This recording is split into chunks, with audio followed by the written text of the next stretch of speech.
Ashamaarka fuudhee jalatamtootaaf kabajamtoota hordoftoota chaanaalii kootii akkam jirtu nagaa jirtu nagaa kootii galata waaqayyoo baga nagaa taatanii har'as viidiyoo haaraadhaan dhufeen jira akka waa xiqqoo isheerraa bartan abdiin qaba. Yeroo jalqabaatiif gara chaanaalii kanaa kan dhufte subscribe gochuudhaan maatii ta'a akkasumas immoo mallattoo bilbilaa gadduudha yeroo hundumaa viidiyoo natattamaan akkasiin bira ga'u godhuu ni dandeessanii inni biraan immoo jechuudha. Yeroo baay'ee wanti nani hojjedhu wanta isin barreessitan irratti jechuudha jechuun koomentuma keessan irratti isiniif hojjedha yaada garaagaraa amma warri na barreessaa jirtan galatooma koomentuma keessan irratti yaada garaagaraa isin na gaafataniif gaafii keessaniif deebisa jechuudha. Anna viidiyoon dheengada hojjedhe irratti shamarreen takka maatii kiyyattiin qarshii shamarreen biyya arabaa takka jechuudha. Maatii isheetitti akka qarshii ergaa turte akkasumas immoo nama bira yeroo gaafattu maatiin ishee akka qarshii ishee jalaa balleessanii jiranii akkasumas maal gochuu akka hin qabu natti biyyatti galuudhaaf jedheen jira garuu sababbii isaan qarshii naalaa balleessaniif jedhee immoo galuudhaafis yaadaan jira astaafuudhaafis yaadaan jira wantan godhu wallaalee naan jette. Komentii hundumti keessanuu arguu ni dandeessan jechuudha.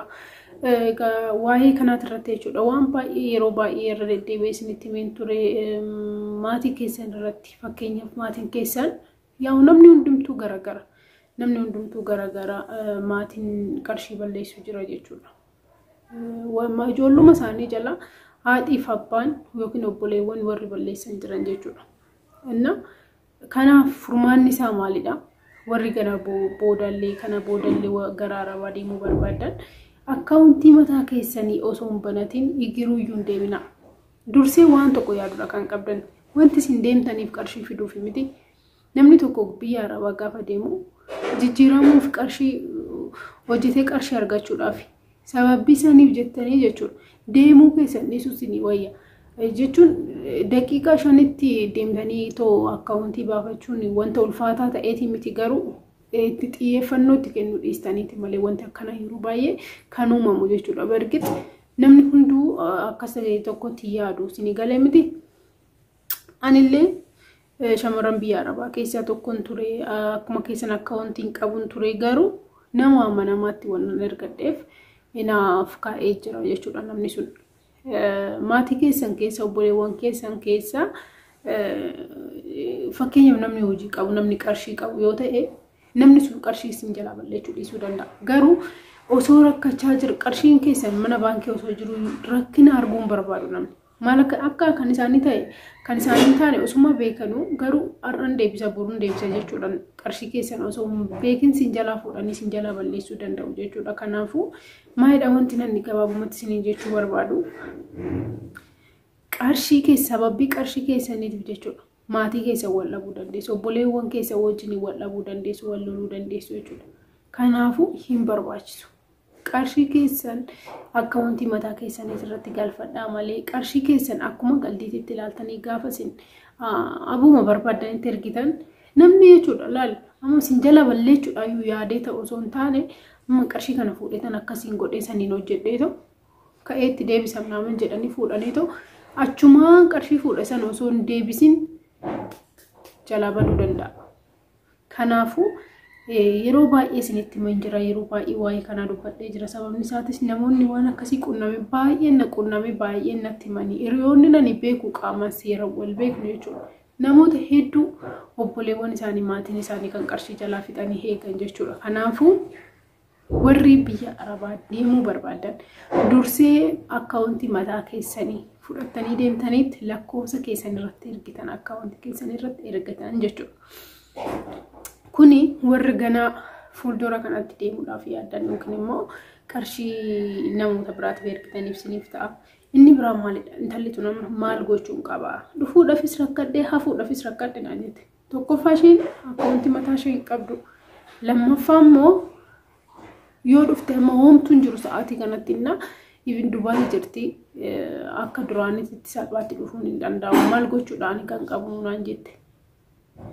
Na gaarii dhugaa isin jedha baay'ee nama aarsa. Baay'ee tokko jechuudha. Gaafa maatii keessan amantanii isin immoo biyyatti galuudhaaf dadhabdanii too galuudhaaf yaadanii wanta akkasii isin qunnamu isin gaddisiisuu danda'a. Garuu maalidha? Obsa guddaa isin barbaachisa. Isarraan kan nafe immoo jechuudha. Amma intalli tun achumaanis haftee too yoo achitti kan hojjettu ta'e kana booddee akkaawuntiin qabdu isin galee miti akkaawuntii already ishiin hin baafanne akkaawuntii maatii ishiitii kan qabdu jechuudha. Kana booda illee achuma turte kan kana booda hojjettus kan ergitu taanan ammas maatiin ishee jala balleechuun dhiisu. Dhufteet immoo as deebitee akkaawuntii baafattee achi deemuudhaafis immoo wacii baay'ee baasti dhufuun barbaaddu. Gabaabumatti dhufuus hin barbaaddu wacii baay'ee baastis. Innaa maal gochuudha kan qabu jette. Yaa hundumti keessanuu koomentii irratti yaada mataa keessanii barreessaa fi wanta kana akkasiin hin qunnamneef hundumti keessanuu amma dandeessan jechuudha. Namni tokko jijjiiramuudhaaf akkuma duratti isiniin jedhe kan biyyaa bahu jijjiiramuudhaaf erga ta'eeti amma jechuudha kan itti yaaduu qabnu waa'ee sanii. Isin galee miti odoon eegaliin dura jechuudha. Deemuu keessaniin duratti akkuma paaspoortii keessan harkatti qabattan sanitti akkaawuntii keessan illee harkatti qabachuu hin dagatinaa jechuudha. Inni lammaffaan maalidha? Already ishiin deemtee jirti achi jirti homaa godhuu hin dandeessu jechuudha. Kanaafuu ani wanti ishee gorsu yeroo gabaabaadhaaf dhuftee akka deebitudha jechuudha. Warra isheen bira jirtutti yaa himadhu warra bira jirtutti himadhu maatii keetii yookiin madaamii keetitti jechuudha. Yeroo gabaabaa keessatti torbee lama yookiin ji'a tokko keessatti waan hundumaa xumurtee akka deebituuf homaa tokko rakkoon qabu jechuudha.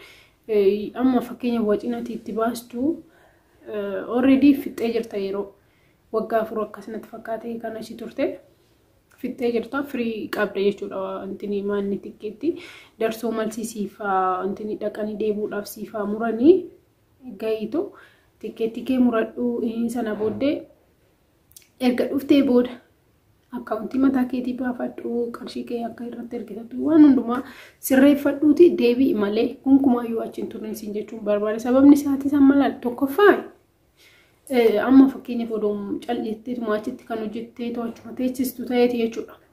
Qarshiin kee eenyu namatti maatiin keetu ka seeraa balleesse immoo madaamii keetii saamanuu hin dandeessu jechuudha. Yoo madaamii xiyya bira naafaa taa'u jette. Inni ka biraa immoo maalidha? Namni jijjiirama hin beektan. Kan ji'a 3 kan ji'a 4 gaafa irratti ta'u ishii kennuu hin barbaaddu. Mana hojjetu keessatti sarratanyaan biraa jiraachuu danda'a. Qarshii si jala baduu danda'a. Wanta itti tamaamantee ta'u maan ta'u jettee akka salphaatti ilaaltu tokko miti. Boodarras immoo gaafa galtuuf si rakkisa. Fakkeenyaaf waggaa tokko waggaa 2 hojjettee gaafa galuudhaaf taatu qarshii sana hunda harkatti qabattee galtamoo hin ergitamoo yoo ergite akkuma duratti badaa jiru ammas jala balleechuu danda'an.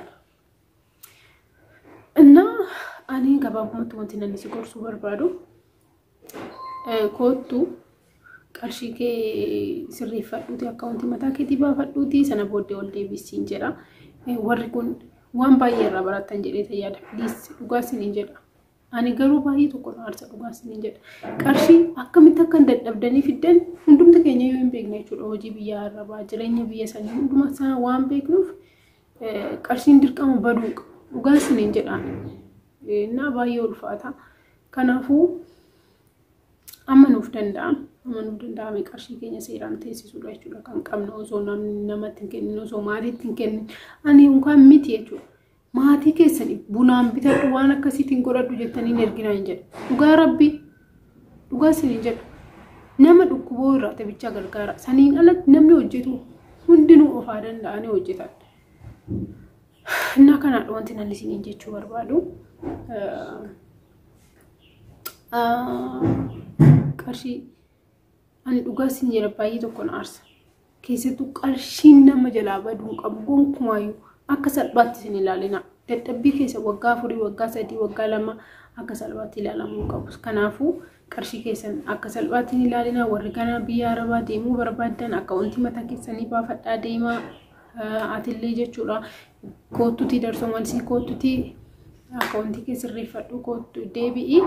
Innaa hundumti keessanuu yaada mataa keessanii walii barreessaa galatoomaa yeroo jalqabataaf gara chaanaalii kanaa kan dhuftan subscribe gochuudhaan maatii ta'a akkasumas immoo mallattoo bilbilaa gattuquudhaan yeroo hundumaa viidiyoon atattamaan akkasiin bira ga'u godhuu dandeessanii galatooma turtii gaarii.